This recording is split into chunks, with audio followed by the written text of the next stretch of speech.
मैं आपको बताता हूँ एक स्टोरी ट्रू आइडेंटिटी की, क्योंकि ओरिजिनल रहना सबसे ज़्यादा इम्पोर्टेंट है। किसी को देखकर, किसी को कॉपी करते हुए काम तो तुम कर लोगे, लेकिन जो तुम्हारा ट्रू पोटेंशियल है वो कभी तुम्हें पता नहीं चलेगा। तो वीडियो के साथ बने रहना। 42 की शुरुआत करते हैं। सबसे पहला टास्क है अपना रीडिंग का। आज संडे है तो थोड़ा स्लो रहेगा दिन, मतलब कि आराम आराम से काम करेंगे। एंड रीडिंग के बाद देखते हैं कि और क्या क्या काम करना है। चार्ट रीडिंग तो होगी ही, उसके बाद वीडियोस देखने ही है, और बाकी सब मैं आपको वीडियो के चलते चलते बताता हूँ।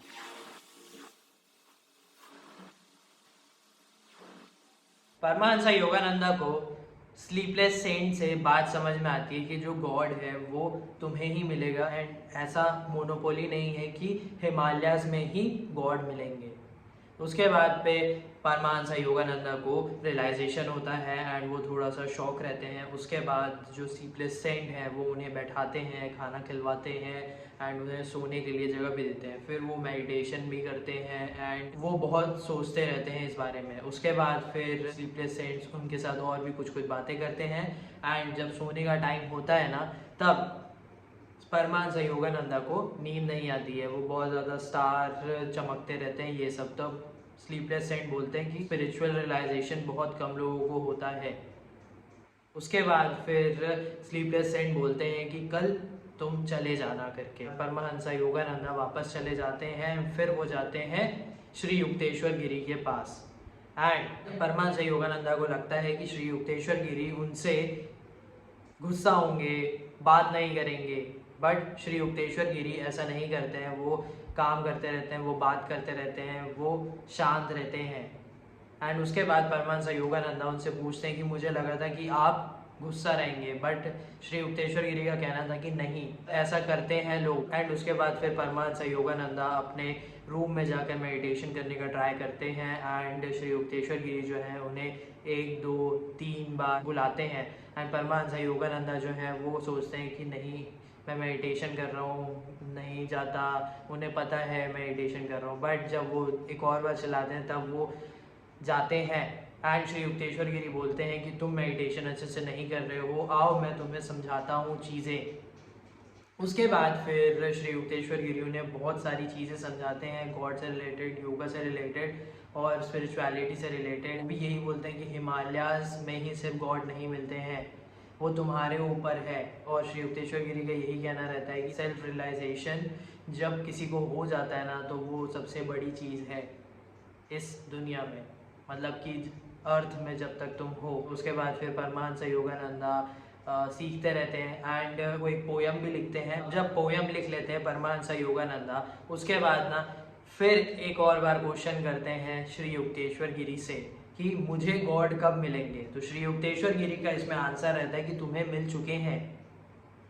एंड परमहंसा का वही आंसर है, क्योंकि नहीं पता रहता है।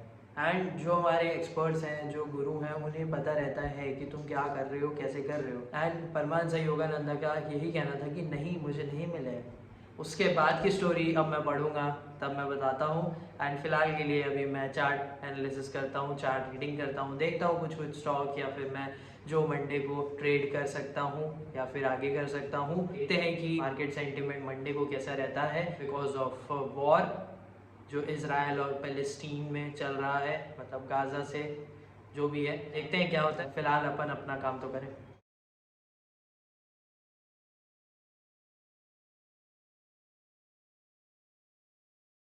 मैं देख रहा हूँ ये वाली मूवी ONG 2, मतलब कि ओ माई गॉड 2।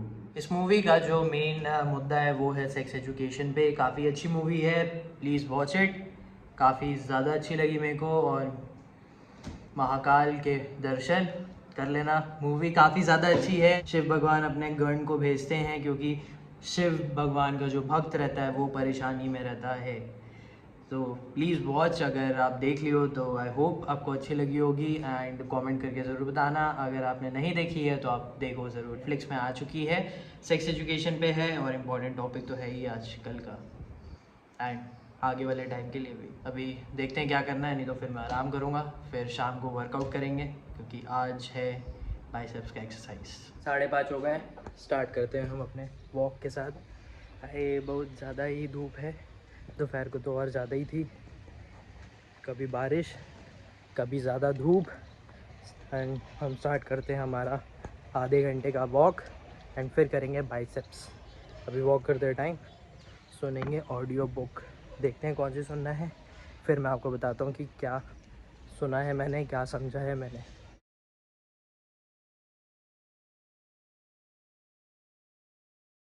Workout is done. अच्छा बाइसेप्स का एक्सरसाइज हुआ है। वॉक करने के टाइम पे मैं ऑडियो बुक सुन रहा था, उसका नाम है एवरीडे ग्रेटनेस। बहुत अच्छी बुक लगी, उसमें स्टोरीज़ हैं एंड उस स्टोरी में कुछ ना कुछ लर्निंग्स हैं। जैसे कि मैं आपको पॉइंट्स बता देता हूँ, उसके बाद जो मेन टॉपिक है ना वो मैं आपको बताता हूँ। चैप्टर के अकॉर्डिंग दिया हुआ है, उसमें बताया गया है कि हम इस दुनिया में क्यों आते हैं। सेकेंड है कि तुम्हें कॉन्ट्रीब्यूशन करना चाहिए, तुम्हें चैरिटी करना चाहिए, तुम्हें अटेंशन देना पड़ेगा, किसी के बारे में सोचना पड़ेगा, किसी का बेनिफिट करने का सोचो, तुम्हें कॉन्फिडेंस रख के एक्शंस करने पड़ेंगे। करेज जो है ना वो सबसे बड़ी चीज़ है, तुम्हें करेज दिखाकर काम करना पड़ेगा। करेज जो है वो तुम्हें एनकरेज करेगा कि तुम एक्शंस लो। डिसिप्लिन बहुत ज़्यादा इम्पॉर्टेंट है। अगर डिसिप्लिन नहीं होगा तो तुम कंसिस्टेंट नहीं रहोगे, तुम काम नहीं करोगे। एंड लास्ट कि तुम्हारी ट्रू आइडेंटिटी सबसे ज़्यादा इम्पॉर्टेंट है। तो इसकी स्टोरी ये है कि रेबा और डॉली की स्टोरी है। तो डॉली जो है वो एक सिंगिंग स्टार रहती है एंड जो रेबा रहती है वो भी अच्छा गाना गाती है एंड वो स्कूल टाइम से ही गाना गा रही है। रेबा जो है वो म्यूजिकल इंस्ट्रूमेंट्स ये सब बजाना आता है उसको।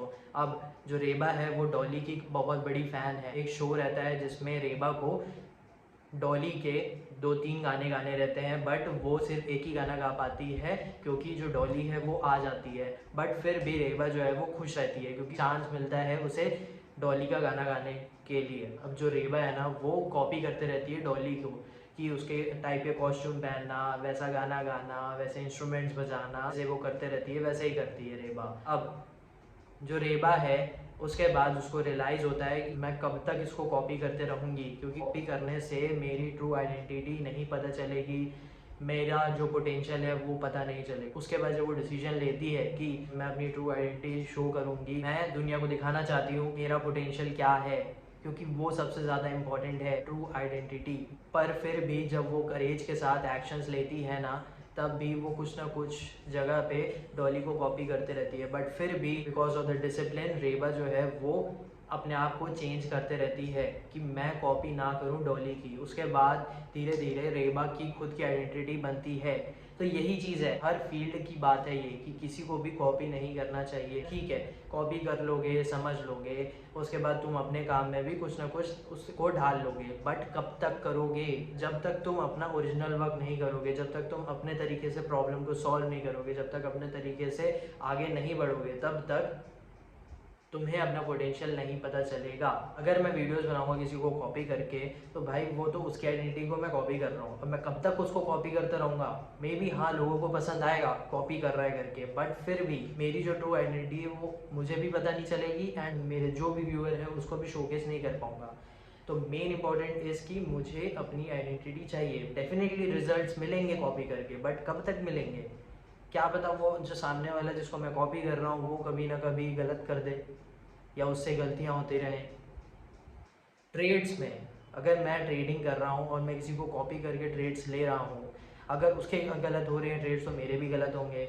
उससे कब तक मैं सीखते रहूँगा? मुझे अपना भी तो समझना पड़ेगा कि मैं किस टाइप की ट्रेडिंग करूँगा, मैं किस टाइप का ट्रेड कर सकता हूँ, मुझे कहाँ एंट्री करनी है, मुझे कहाँ एग्जिट करनी है। तो भाई जब तुम करेज दिखाओगे, डिसिप्लिन में रहोगे एंड एक्शंस लोगे, तभी तुम एक्सपेरिमेंट कर पाओगे, तभी तुम समझ पाओगे कि तुम कैसा काम कर सकते हो और मे बी तुम उससे भी ज़्यादा बेहतर हो और बन सकते हो। तो देखते हैं, बट ये है कि जो ट्रू सेल्फ है ना वो सबसे ज़्यादा इम्पोर्टेंट चीज़ है। मतलब ओरिजिनल रहो बस। और ये हर चीज़ में तुम रिलेट कर सकते हो। मैं तो अपनी फील्ड के लिए बोला हूँ, किसी भी चीज़ को लेके तुम इसको रिलेट कर लो और अप्लाई करना शुरू कर दो। 2-3 चीज़ें हैं, करेज दिखाओ, एक्शंस लो, कॉन्फिडेंस रखो, डिसिप्लिन रखो एंड कंट्रीब्यूशन करते रहो और अटेंशन देते रहो कि दूसरों का भी भला हो। ठीक है। एंड आज की वीडियो जो कि है डे 42 की, सारे टास्क कंप्लीट हो चुके हैं। इंस्टाग्राम पे पोस्ट डालना है, वो मेरे को डालना ही है आज, क्योंकि कल मैं नहीं डाला था। मैं सोच रहा था कि क्या डालूँ, बट फिर भी आज मैं डालूँगा। एंड नाउ डे 42 को मैं एंड करूँगा, डे 43 को अपन मिलेंगे। कल मार्केट ओपन हो जाएगा। इसराइल का जो भी लड़ाई चल रहा है, because of that may be market effect होगा, क्योंकि इसराइल का जो स्टॉक मार्केट है वो 7% डाउन गया है।